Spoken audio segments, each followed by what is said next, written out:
Okay, first of all, can you hear me okay? Yes. Ah, perfect. Okay. Yeah, well, there you go, Lalo. It's hot, be careful.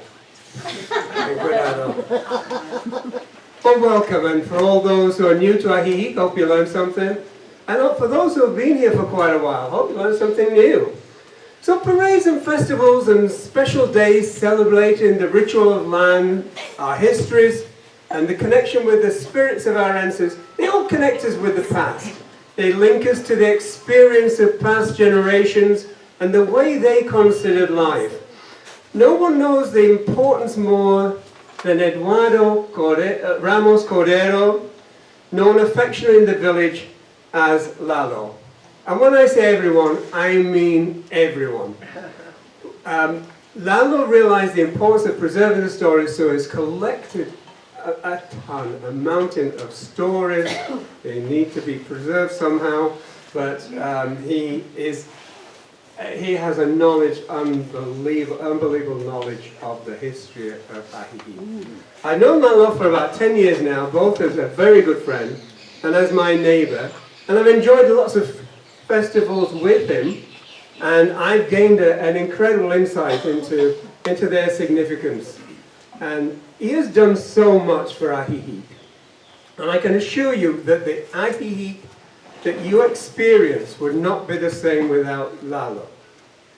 Ajijic no sería Ajijic sin Lalo.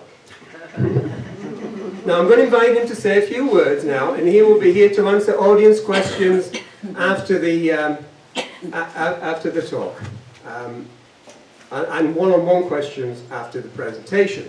Now, his English is pretty limited to hello, nice to see you, I love you. So, Lalo, what would you like to say? Hello, nice to see you, I love you. Actually, he knows a little bit more than that. So, anyway, do you want to, in español? Buenos días a todos. Es un honor estar aquí y espero ser útil con mis investigaciones y mis palabras sencillas, porque no sé hablar mucho. So, now, I wrote this in Spanish for him to say, so I wouldn't have to translate. So, but it's saying, you know, it's glad to be here, it's an honor, and I hope that his studies of Ajijic helps you to understand better Ajijic. Soy nativo de aquí, nací en 1953 y siempre me dediqué desde niño con los ancianos de mi pueblo a investigar las costumbres y la posible historia de nuestro pueblo. So he was born in Ajijic in 1953 and has always dedicated his life to the customs of the people of Ajijic. Y espero que disfruten escuchando lo poco que yo sé. So it helps you enjoy the stories that we have to tell today. No pretendo saberlo todo porque no soy un historiador, solamente soy un cronista. So he's not an expert, he's not a historian, but he's a cronista, and he preserves the local tales. Okay. So, as I say, Lalo habla un poco más de inglés que eso. Well, Lalo speaks a little more English than that. But solo queríamos decirte, Lalo, que bienvenido, welcome. And we just want to say, gracias por venir. Thank you for coming. Es un placer. Te queremos mucho. Muchas gracias. We love you too. Okay, let's buckle in because we're going through a year. A year in the... can you hold it? Gracias. We're going to start off in January, New Year's Eve. Okay, so the villagers, they all have street parties. So they congregate late on New Year's Eve, they'll light a bonfire, and they'll they'll start drinking, but in moderation, of course. And you will be given, well, in our street party, you're given a little bracelet with a bell on it, and you write a wish. Whatever you want to wish for that year, you tie it around your wrist. You're also given seeds, usually lentils, and little toy bills of 500 pesos, 1,000 pesos. These are to signify abundance. And then you wait for the bells. Now, as you can hear the church bells, every time you hear a bell, you eat a grape. And when the 12th bell comes, you throw the seeds and the bells into the air, and you all scream and hug one another with the phrase, Feliz Año, not Happy New Year, solo, Feliz Año. And then the fireworks go off. Our beloved cohetes. They all go off, and if you want anything to happen that year, now's a good chance to do it. We have a young lady in our block who loves to, she wants to travel. So she has an empty suitcase, and she runs around the block with her empty suitcase in the hope that this year she's going to travel. I think she made it to Hocotepec last year. She lives in Hope. But, and then the party goes on till about 4 in the morning. And the drinking, you know, and my Spanish gets really good round about 1 or 2 and gets incomprehensible round about 3 or 4. After that, on New Year's Day, there's the New Year's Day parade. Have you seen the New Year's Day parade? It's rather new, for about 20 odd years, and it's complete whimsy. There's no real theme except everyone's having a good time. You know the characters in the Loteria, El Borracho, El Soldado, etc. There was a group that dressed completely in those characters. And it's just fun. It's nothing more than fun. There's also a football match held at Tecolote. You know where Tecolote is? Tecolote is the barrio west of Six Corners. And on the lake side of Six Corners there's a football field. And there is a traditional New Year's Day football match. Now, to say that the players are still drunk is an understatement, and usually they come in fancy dress. One year they came as dressed as chickens on the feathers field. But it's a fun time. And okay, so we'll move on a few days. January 6th, Three Kings Day. Now, traditionally, this was the day when the 3 wise men arrived at the stable where Jesus had been born to give gifts to the baby Jesus. So, but here it's better known as the Rosca de Reyes. Rosca de Reyes. Anyone tried Rosca de Reyes? Yeah, it's a round, about this size. It's a sweet bread with a hole in the middle, and it's adorned with dried fruit. Now, the significance of this bread is it has little plastic figurines of baby Jesus, El Niño de Dios, maybe about 4 or 5 inside. Now, you're given a knife and you have to take a slice.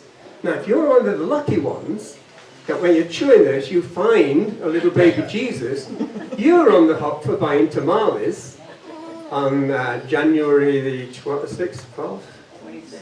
2nd. Yeah, on January the 2nd. So you're on the hook for buying tamales for the entire family on January 2nd. So This happens on the 6th. the first time I did it, I found one. You got your dates wrong. I'm sure I have. January 6th, bread, We're going and backwards. it's a couple weeks later that you February buy the 2nd. February 2nd. January the 6th is Three Kings Day, Right, right? and then February 2nd February 2nd, is when you buy the tamales. is that not what I said? January. Did I? Forgive me. Not that we want to correct you. No. Feel free. Feel free. January 2nd is the Rosca de Reyes. That's where you eat the rosca. That's where you roll the dice, see where you get the Niño Dios. The first time I did it, I found one and I said, "Oh look, I win!"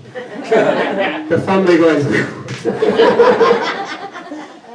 So the next year, I sort of poked at the cake, see whether I find anything hard. You shouldn't do that. Nor should you let out a little scream in case you... No. So, So if you went, you buy the tamales on Dia de Candelaria on February 2nd. I've got a lot of dates in front of me here. I'm lost. Then we also on January 6th. It's the day of San Gaspar. Now, San Gaspar was one of the 3 wise men, and it's also one of the 5 barrios. It's one of the 5 neighborhoods. We are in San Gaspar. San Gaspar runs from Colón to Revolucion, that's the street where the Tianguis is, up to Guadalupe Victoria, the south side of Guadalupe Victoria, down to the lake. So we live in San Gaspar. And every barrio, well, most barrios, have a feast day. And so it's only been, this has only been resurrected for the last 3 years. And it's all done by the neighborhood. We go door to door collecting funds for food and drink. We have a nighttime party. It's held in Constitucion between Encarnacion Rosas and Aldama. Music, drink, food, all free. Everyone's invited. And there's a little parade during the day. And we have to borrow the statue of San Gaspar from the nativity scene in the plaza, because after all, he's our saint. So you're all welcome to join in the festivities of San Gaspar. On January 20th, there's San Sebastian Day, which is another barrio. This is the oldest festival in Ajijic. San Sebastian is the barrio from the north side of Guadalupe Victoria, north to the hills, Colón to the west, and again, Revolucion to the east. This is the area behind Pemex. This is the oldest barrio, or the oldest, no, I'm saying the oldest barrio, but it's the oldest celebration. And it used to be the first appearance of the Sayacas. You all know the Sayacas? No. I'll tell you about the Sayacas later. But they now appear, if you've ever been to a parade where you get covered in flour, yes. So I'll tell you about those later. But now I think they head out every parade, including New Year's Day. But the San Sebastian neighborhood is a very, very close-knit neighborhood. They have a very, very,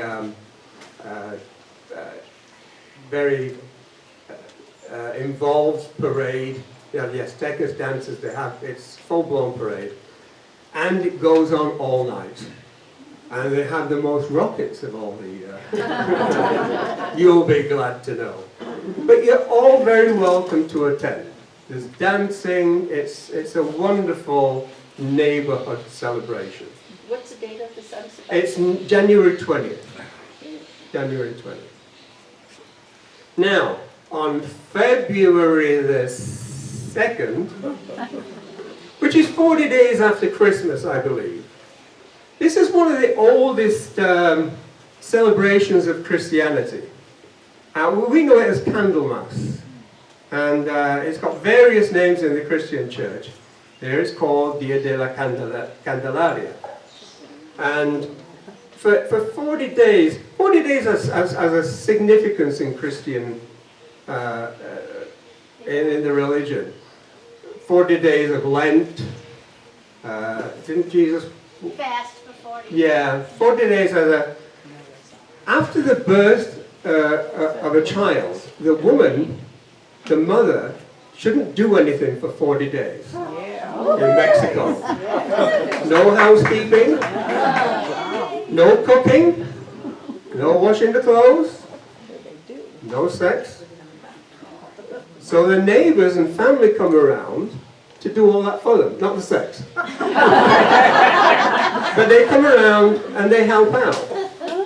I'm not sure why, whether they consider her vulnerable or whatever, but she basically they're not allowed to do anything.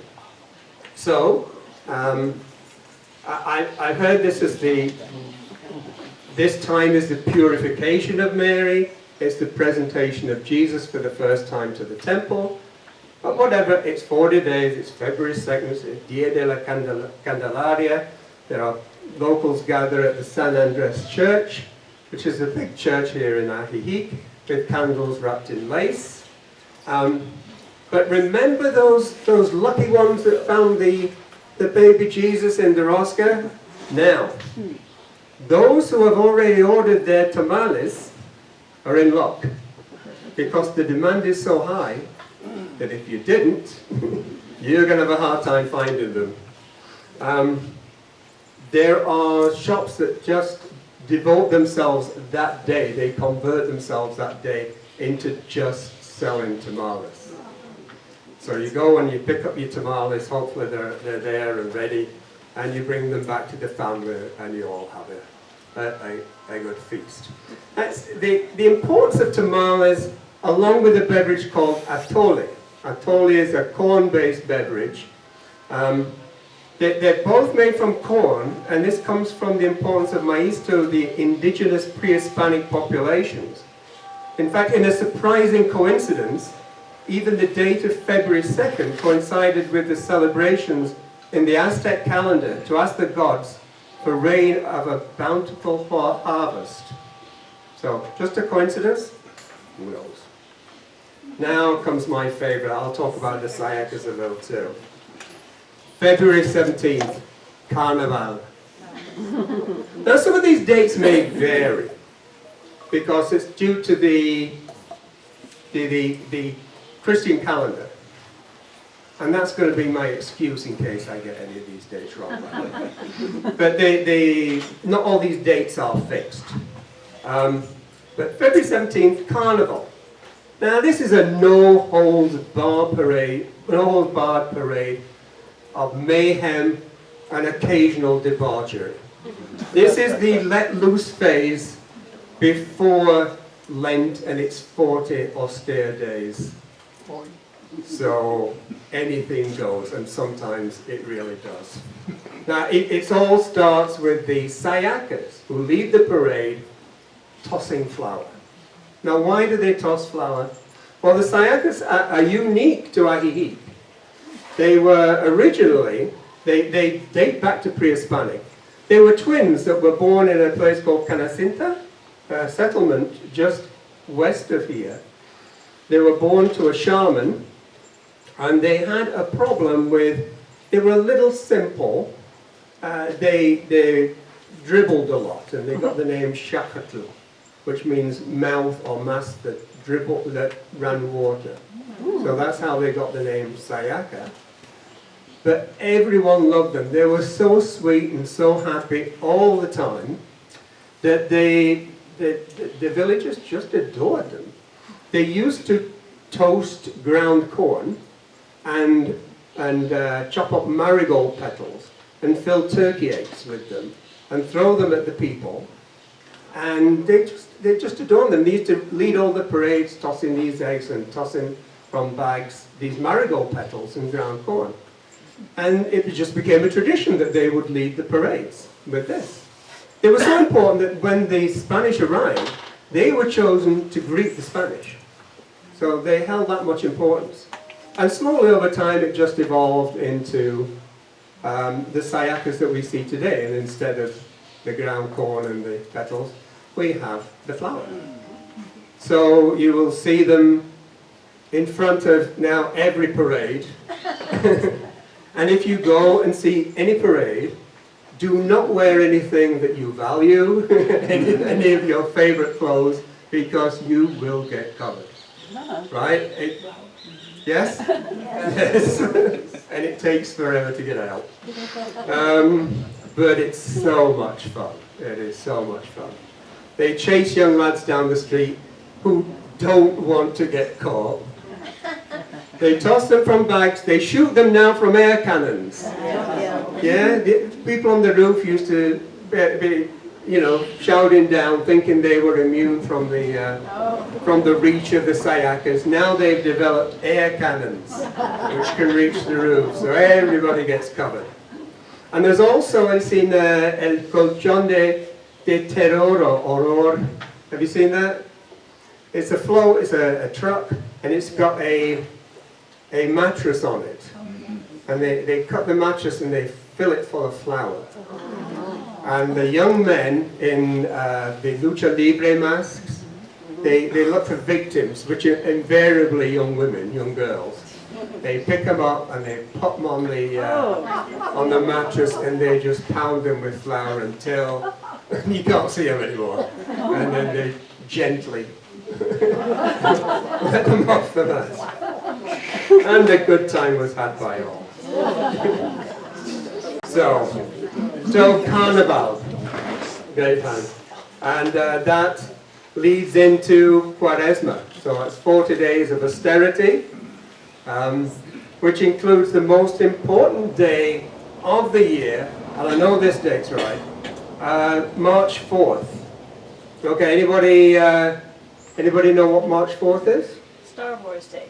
That's May. Something, March 4th? May the 4th. Oh, it's my birthday. And you all missed it. Now you've been warned. But there is an important birthday in March, and it's the third Monday in March. It's Benito Juárez's birthday. Now, Benito is the most beloved Mexican president, like Lincoln is to the US, or Churchill is to the UK, or Justin Trudeau is to Canada. Did I get that right? Well, we're moving on. Where are we? How are we doing? March 28th, or thereabouts. No, March 29th, I'm sorry. Domingo de Ramos. And we're moving into Holy Week. Now, Holy Week has been really orchestrated by Lalo here. March 29th is the Domingo de Ramos, or Palm Sunday. And I don't know whether you've seen this, but there's a street procession that reenacts Christ's triumphant entry into Jerusalem. And from Hidalgo, from Six Corners, all the way to the temple, it's covered in alfalfa. So the street is completely green, all the way.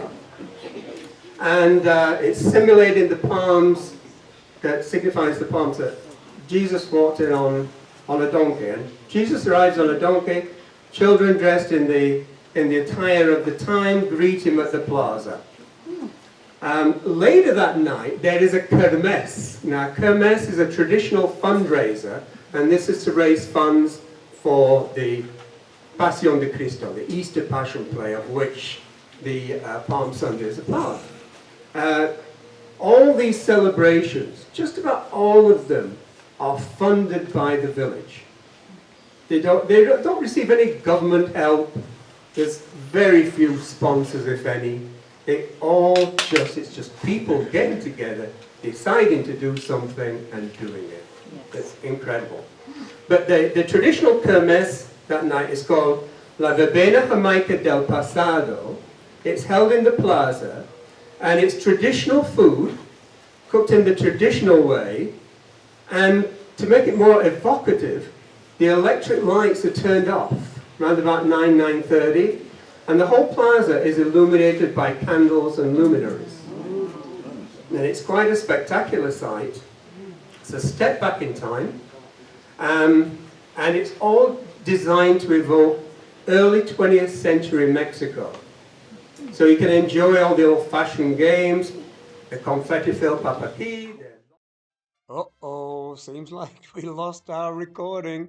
So anyway, I will continue the presentation. I'll use some images to illustrate the rest of the calendar. So here we are back in the plaza, someone's holding a buñuelo. It's a sweet fried Mexican fritter, delicious. But the kermesse is really an old-fashioned fundraiser, and it's for the Pasión de Cristo, the Easter Passion Play. Now here is the committee that runs the Passion Play, and they're just regular folks from the village. You can see Lalo in the front in his long-sleeve teal shirt. The rest are just your gardeners, your cleaners, your shopkeepers, just regular folk who put an inordinate amount of time in to help out in something really significant in their lives. A few hundred villagers are involved in this, making the costumes, making the scenery, painting, incredible effort.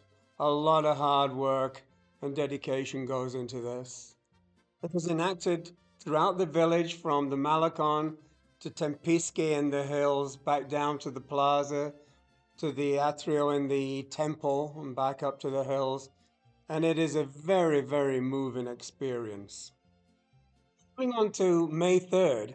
May 3rd is the Dia de la Cruz, and this is to celebrate and honor the albañiles, the construction workers. So you may see them erecting colorful crosses on top of any buildings that they're working on. And the owners of the buildings, it is their job to that day provide them with a lovely meal and lots of beer. And it is a sort of day off. It's a celebration for the workers. And they always bring lots of rockets to the occasion. So all day long you'll hear rockets and raucous celebrations going on May the 3rd. I know this is a Mexican calendar of things that happen on various days, but I thought I'd show you something that doesn't happen on a specific day, and that's Cinco de Mayo. May 5th, nothing really happens in Mexico outside the city of Puebla. And if you're familiar from the US, you'll probably know that Cinco de Mayo is the big US Mexican holiday. Here they are celebrating in Los Angeles, and here they are celebrating in Ajijic. One holiday is celebrated equally enthusiastically, both sides of the border, Mother's Day.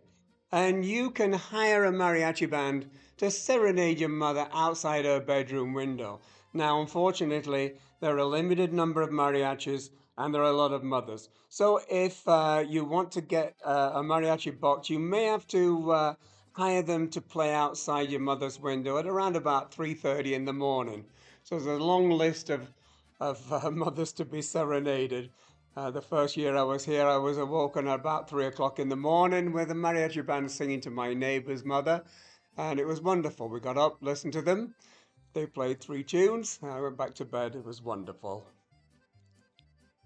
Another wonderful celebration of mothers every Mother's Day is the celebration in the Lienzo Charro, the bull ring on Revolucion, where mothers challenge some young bull in the arena. You can see them with their tablecloths and their shower curtains. There are small packets of gifts either tied to the horns of the bull or around their feet, and they wave their tablecloths in front of a rather confused bull, and they try and remove the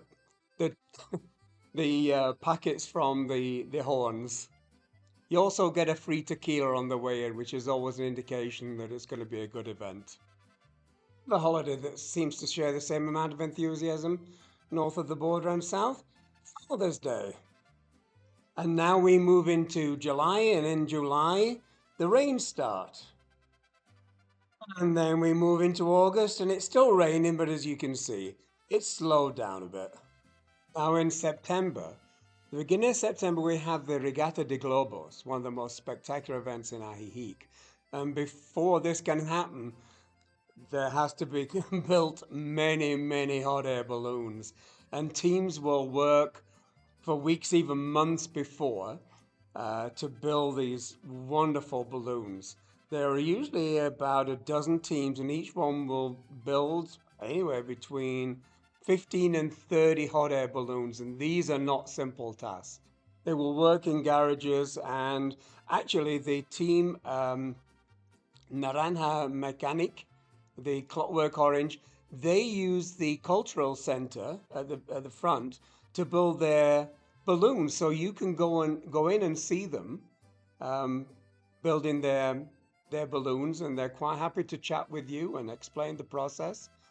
They're quite elaborate, and all they have, is a pair of scissors, some glue, some scotch tape. It's amazing that how they get them done.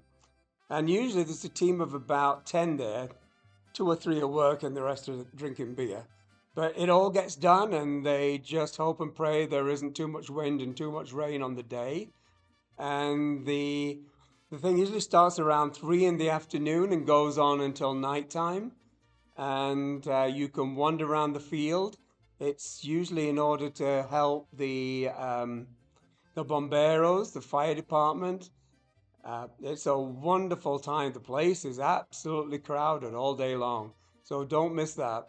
Just again, a people-driven event. Everyone helps out, and it's wonderful. September 15th is one of the most important days in the Mexican calendar. It heralds the Mexican Independence Day on September 15th. They have this reenactment of the El Grito, the shout made by Father Hidalgo, which started the Mexican War of Independence. This is reenacted in the plaza in the evening of September 15th.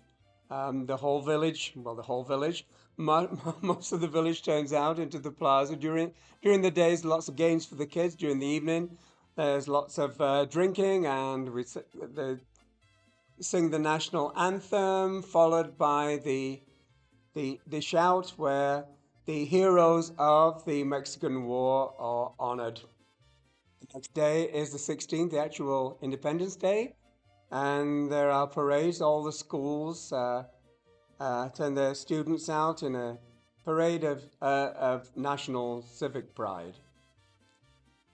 The local calendar, and we have another Barrio Saints Festival, and this time it's San Miguel.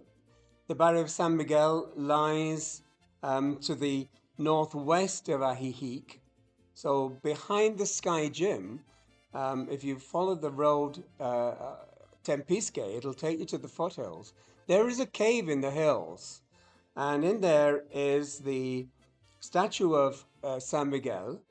And on September the 29th, they take the statue out, and they have a parade that comes down the hills, down to Six Corners, Seis Esquinas, and then along to the plaza, and back up to Tempisque, where they have a very large celebration at the foot of the hills there, and there's lots of celebration, drinking, lots of rockets, of course, and the celebrations go into the morning. Now we move into the end of October, beginning of November, and this is a time when the distance between our world and the spirit world is the thinnest, and it's believed that our ancestors can cross this line during this time and come and visit us, and that is the belief behind Dia de los Muertos. We even have a special day for our pets. October 27th is the Dia de los Mascotas Fallecidas, and we can build altars celebrating our lost pets. Probably one of the most touching and poignant days in the celebrations is November 1st, el Dia de los Angelitos.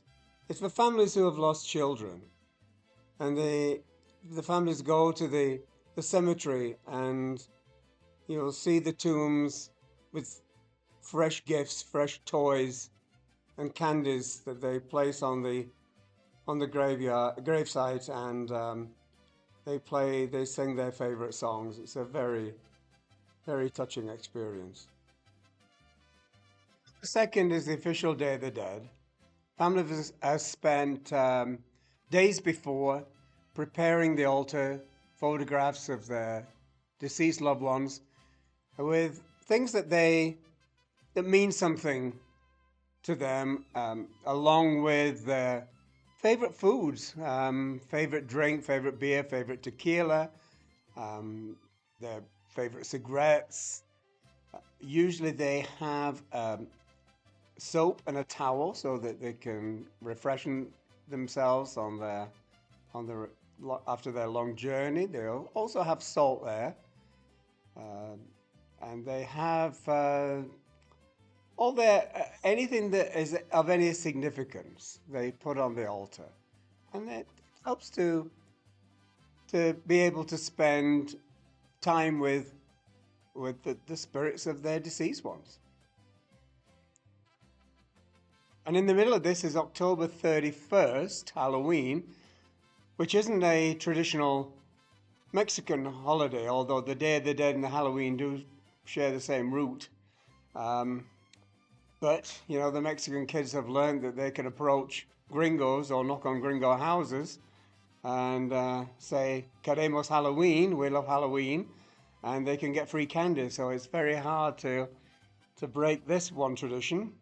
So if you live in La Floresta especially, they will go door to door looking for the gringos, and it's going to be a hard tradition to break. Some Mexicans feel it's diluting the Day of the Dead tradition, but I think it's going to be a hard one to stop. At the end of November, we have the fiestas patronales. Every village has their patron saint, and Ajijic is San Andres, St. Andrew. So there are 9 days of celebrations. Each day is sponsored by a gremio, which translates into a guild, but it's more like just a group of workers. So we'll have the gardeners, the musicians, the construction workers. They all sponsor, they save up during the year and they sponsor the musical bands and the castillos, which you can see in the picture here.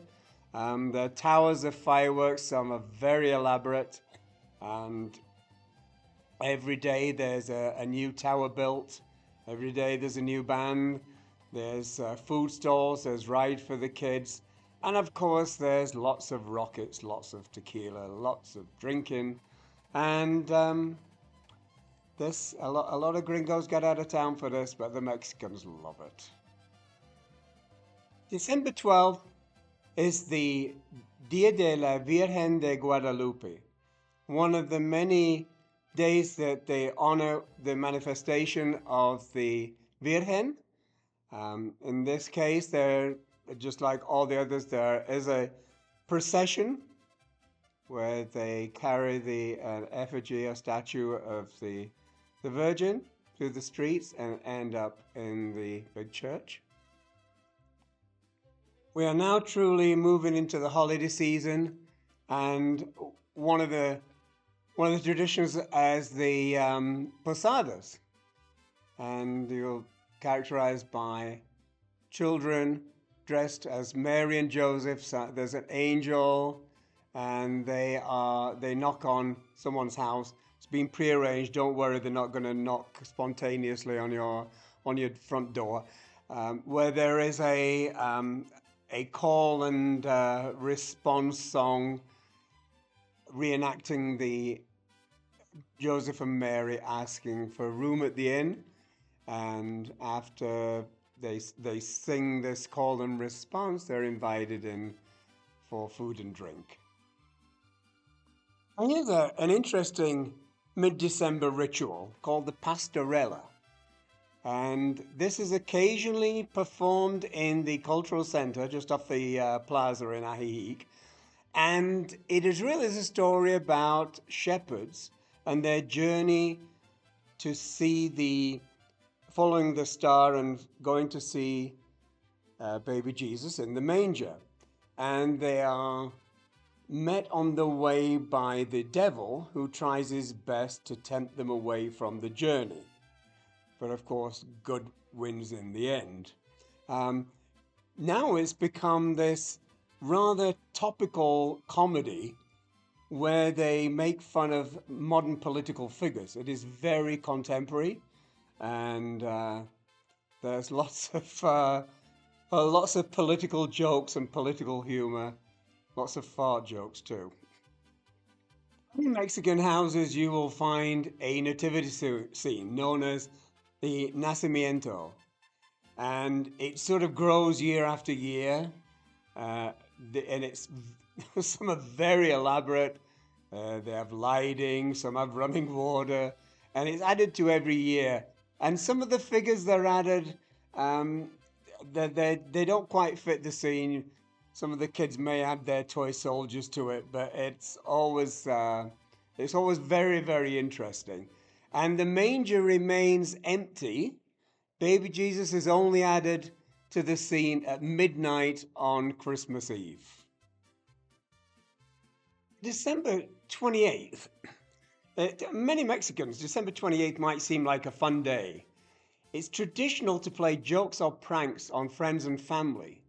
But the origin of this day, known in Mexico as Dia de los Inocentes, Feast of the Holy Innocents, is far from fun. In fact, the religious holiday has its origins in a tragedy.